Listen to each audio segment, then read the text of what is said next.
UP board के सभी छात्रों का मेरे इस यूट्यूब चैनल पर स्वागत है। आज का वीडियो क्लास 9th के लिए है। क्लास 9 और भौतिक विज्ञान हमारा जो विषय है वो है भौतिक विज्ञान।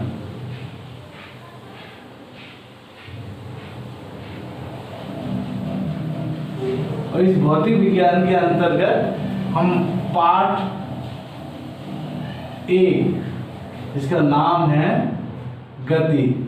जिन बच्चों पर एनसीईआरटी की किताबें हों वहां पर ये पाठ नंबर 8 दिया हुआ है। पाठ नंबर 8 है एनसीईआरटी की बुकों में। गति पढ़ने जा रहे हैं। गति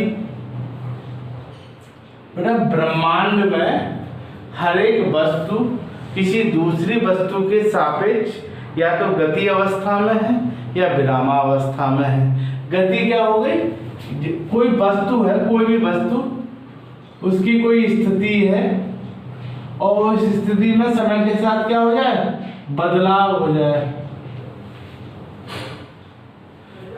कोई सी वस्तु की स्थिति है और उसकी स्थिति के साथ उसमें क्या हो जाए? समय के साथ क्या हो जाए? बदलाव हो जाए। समय के साथ स्थिति में होने वाले बदलाव को ही हम गति कहते हैं। किसी वस्तु की स्थिति में समय के साथ होने वाले बदलाव को ही गति कहते हैं। और इस गति की 2 अवस्थाएं होती हैं, एक विरामावस्था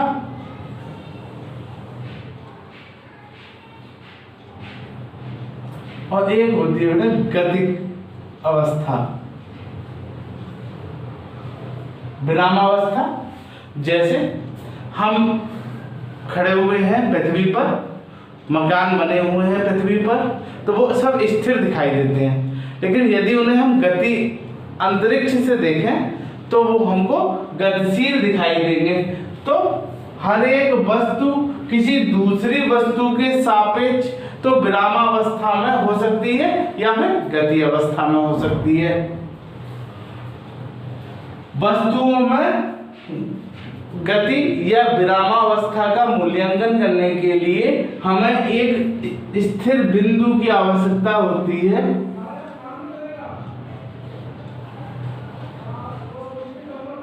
स्थिर बिंदु की, और इस स्थिर बिंदु को जिसके सापेक्ष हम बताते हैं कि वस्तु विरामावस्था में है या गतिक अवस्था में है, इस स्थिर बिंदु को हम लोग मूल बिंदु कहते हैं।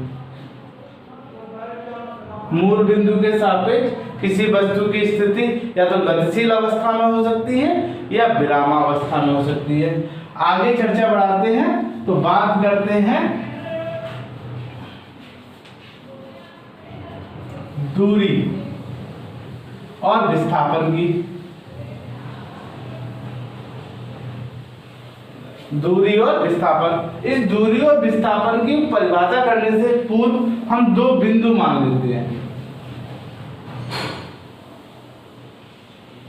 2 बिंदु, इसको प्रारंभिक बिंदु बोलेंगे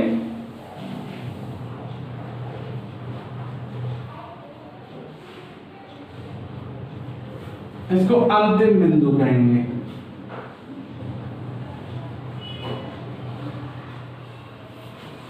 दो बिंदु हमारे पास, प्रारंभिक और अंतिम। अब हम दूरी को परिभाषित करते हैं और ये पूरा जो है इसको बोलेंगे पथ की लंबाई।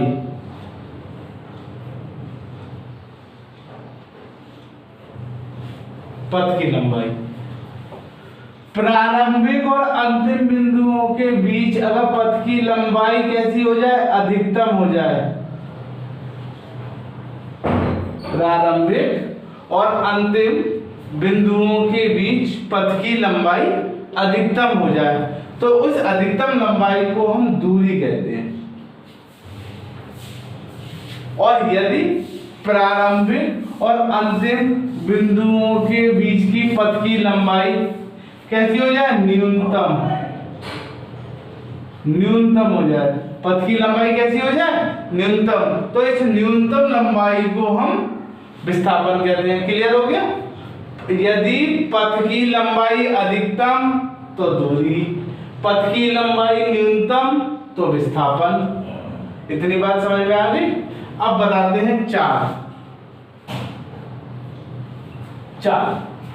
तो चाल क्या है बेटा, हम जो भी चर्चा कर रहे हैं वो समय के सापेक्ष कर रहे हैं, यानी कि 1 सेकंड में कितना बदलाव हो गया स्थिति में, 2 सेकंड में कितना बदलाव हो गया स्थिति में, 4 सेकंड में कितना बदलाव हो गया स्थिति में। तो समय के सापेक्ष हम बात कर रहे हैं।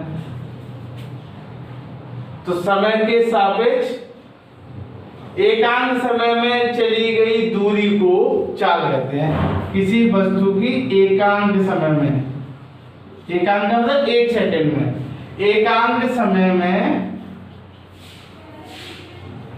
चली गई दूरी को चाल कहा जाता है। और ये परिभाषा आई कहां से? चाल बराबर होता है, आपको परिभाषा सूत्र याद कर लीजिए, परिभाषा याद रखिए, चाल बराबर दूरी बटा समय। हाई स्कूल क्लास 8th में 7th में आपने पढ़ा होगा, चाल बराबर दूरी बटा समय। और समय कर दिया हमने एकांक, यानी कि 1 सेकंड में हमने जितनी दूरी तय करी उसको ही हमने क्या कह दिया? चाल कह दिया। एकांक समय में चली गई दूरी को चाल कहते हैं। और ये जो चाल होती है ये 4 प्रकार की होती है। हम इसके अंतर्गत चाल पढ़ेंगे, विस्थापन पढ़ेंगे, त्वरण पढ़ेंगे, और वो सब उसी प्रकार से होंगे। एक समान चाल,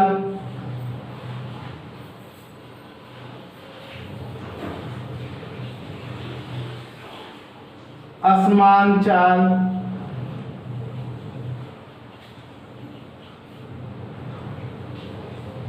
औसत चाल, ताक्षणिक